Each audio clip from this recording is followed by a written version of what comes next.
Apa khabar semua? Saya tanya, apa khabar semua? Nampak begitu indahnya Malaysia ni. Setiap kali bila kita tanya khabar, mesti khabar baik. Walaupun negara tunggang langgang, tetap baik. Inilah hebatnya orang di Kemaman, di Kemasik ni.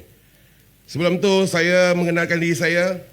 Nama saya Zul Amali bin Haji Hussein, ataupun lebih dikali dekat TikTok ataupun Facebook dengan nama gelaran Bos Jebat. Saya merupakan bekas Ketua Pergerakan Pemuda UMNO bahagian Seremban, di mana sekarang ni saya menjawat jawatan sebagai AJK PAS kawasan Seremban. Pada awalnya waktu 2017, waktu ketika BN kalah, ketika UMNO kalah, bendera UMNO jatuh kat bumi, saya masih lagi menawarkan diri untuk bertanding sebagai Ketua Pemuda UMNO bahagian. Walaupun ketika itu ramai orang-orang UMNO, orang-orang BN lari kerana tak boleh nak hidup susah.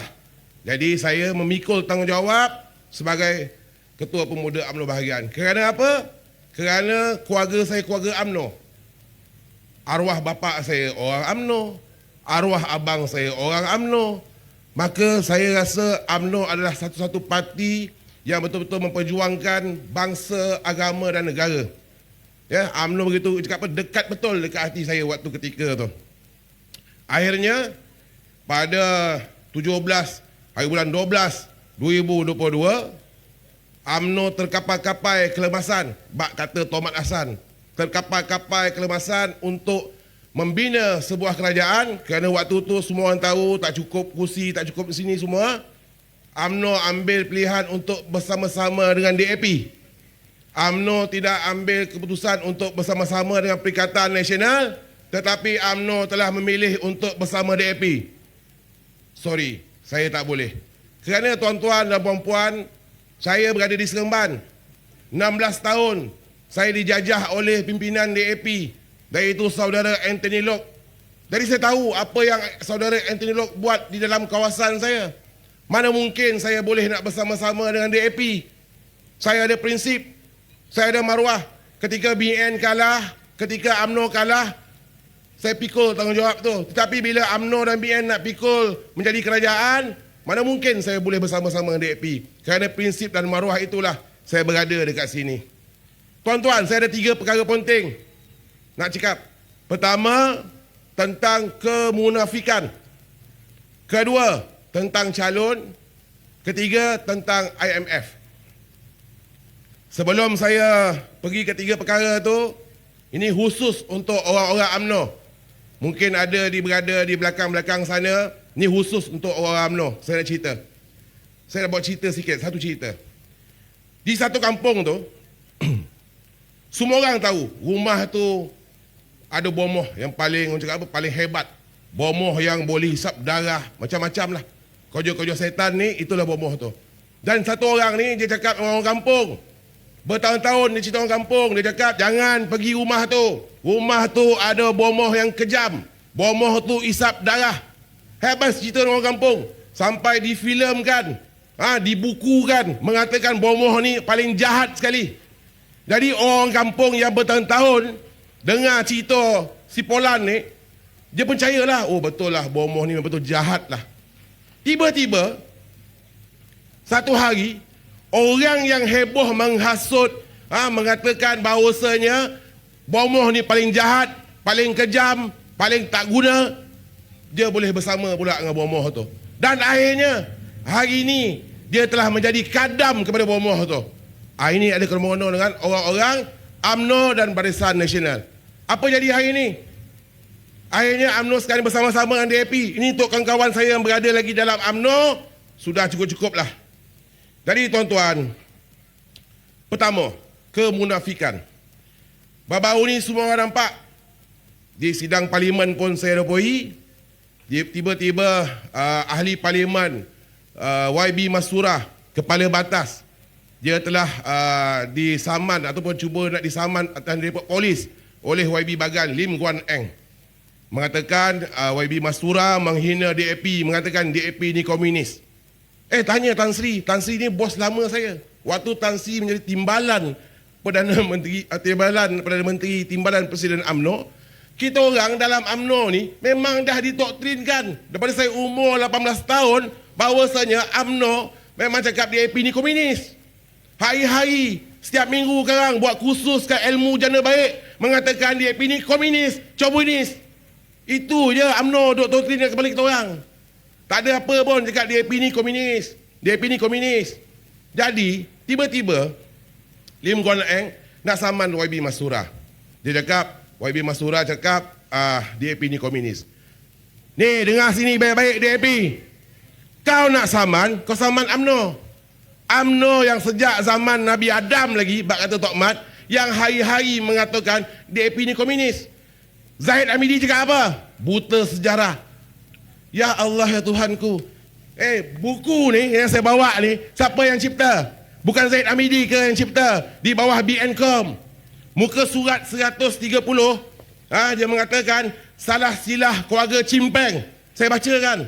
Chimpeng adalah pengasas Parti Komunis Melaya. Beliau merupakan sepupu kepada Lim Kit Siang dan Lee Kuan Yew. Pengerusi DAP Perak, Ngeh Kau Ham dan Ngeh Kau Meng adalah anak saudara kepada Chimpeng.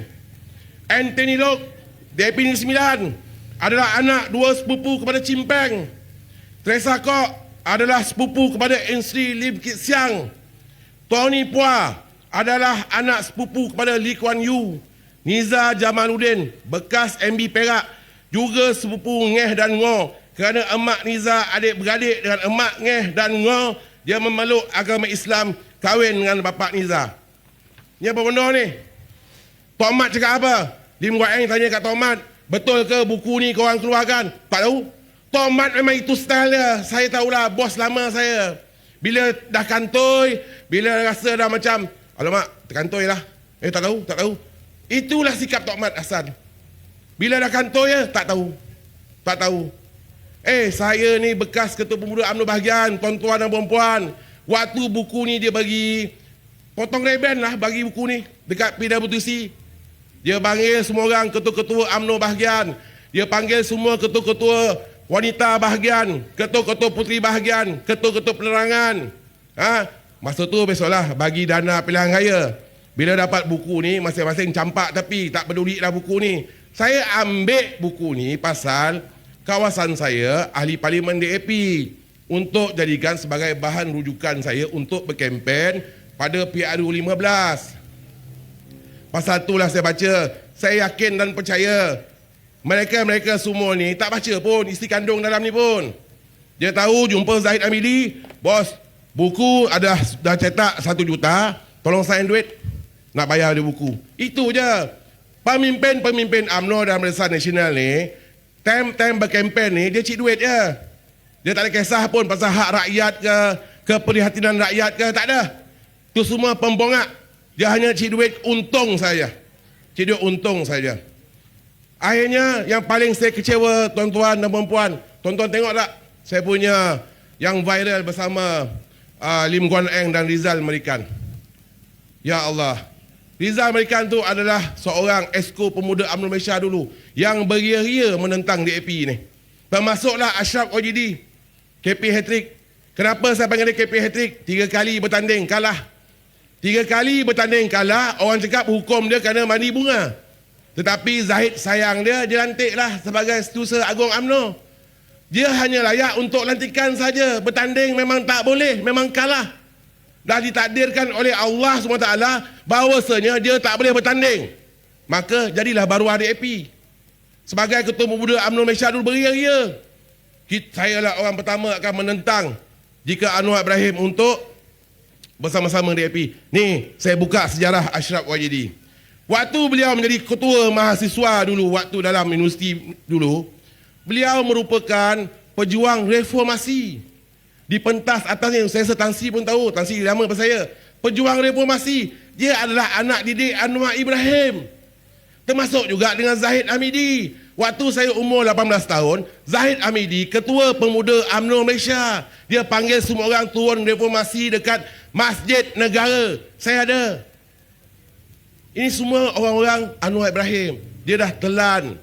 Ni khusus orang UMNO yang masih lagi rasa gundah gulana Ni saya terangkan. Kenapa kena tolak UMNO dan Barisan Nasional? Kenapa kena tolak kepimpinan Zaid Hamidi? Ini sebab-sebab dia. Jadi di belakang balik, saya pergi Rizal Merican tadi.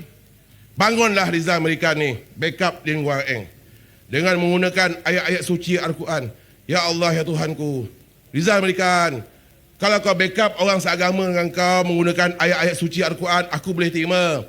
Tetapi bila kau backup seorang komunis Lin Guang Eng ni, dengan ayat-ayat Al-Quran, kau ketepikan bangsa seagama kau, muka kau tak mana maruah kau. Pasal itulah Pulau Pinang susah nak dapat bila ada baruah DAP macam Rizal Merican ni. Itu sebablah Pulau Pinang susah nak dapat. Dululah Barisan Nasional, sekarang ni insyaAllah kita pada Perikatan Nasional, kita akan rampas balik Pulau Pinang tu.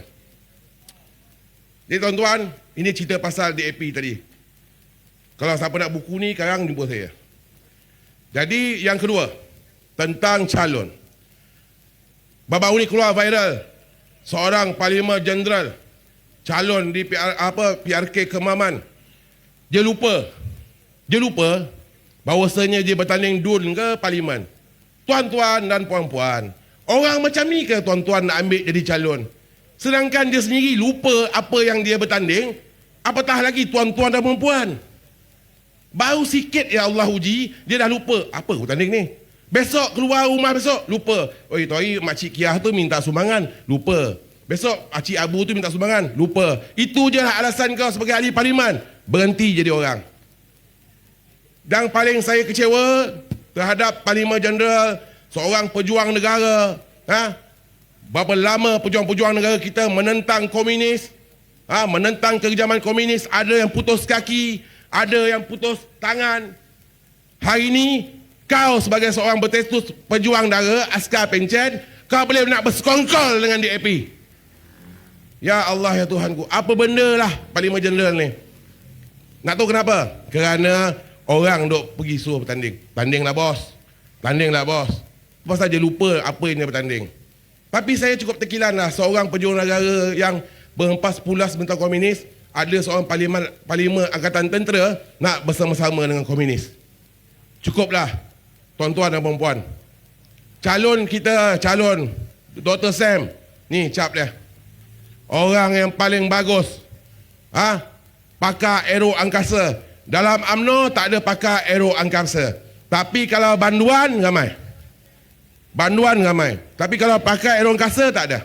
Jadi untungnya dalam Perikatan Nasional ni, kita ada seorang pakar aero angkasa yang mungkin sebaris sebagai calon-calon Perdana Menteri yang akan datang. Mana tahu suatu hari besok Dr. Sam sampai takdir dia menjadi seorang Perdana Menteri, alhamdulillah. Kan kita sokonglah dia baik-baik. Kan? Jadi tuan-tuan, di kesempatan ini juga saya bagi ruang kepada kawan-kawan Tan Sri juga. Besok siapa-siapa yang nak bersama dengan saya jam 11 pagi kita akan buat satu report polis di IPD Kemaman bersama-sama dengan Cikgu Bat, di mana kita akan buat report polis mengenai IMF, di mana MIO ni bos dia Farhaj ni anak jambu Anwar Ibrahim. Jadi besok 11 pagi saya minta mana sahabat-sahabat Armada ataupun pemuda PAS atau mana-mana saja sahabat-sahabat di sini, mari bersama-sama dengan saya jam 11 pagi di IPD Kemaman. Akhir kata daripada saya, tuan-tuan dan puan-puan, pada 2 Disember ini, walaupun kita menang besar 27,000 majoriti pada PRN yang lalu, saya berharap sangatlah adik-adik dekat TikTok, kat luar-luar kawasan ni, korang kena balik dek. Korang kena balik untuk mengundi. Janganlah ambil satu sikap mudah, mengatakan, tak apa dah, kita dah menang besar. Biarlah tak boleh. Korang kena balik kerana demi bangsa, agama dan tanah air. Korang kena balik dek. Abang datang jauh-jauh datang sini untuk menerangkan dekat korang, untuk bagi semangat dekat korang. Abang orang luar je. Tapi abang datang sini untuk bagi semangat dekat korang, untuk korang balik mengundi Dr. Sam. Itu saja. Boleh tak boleh?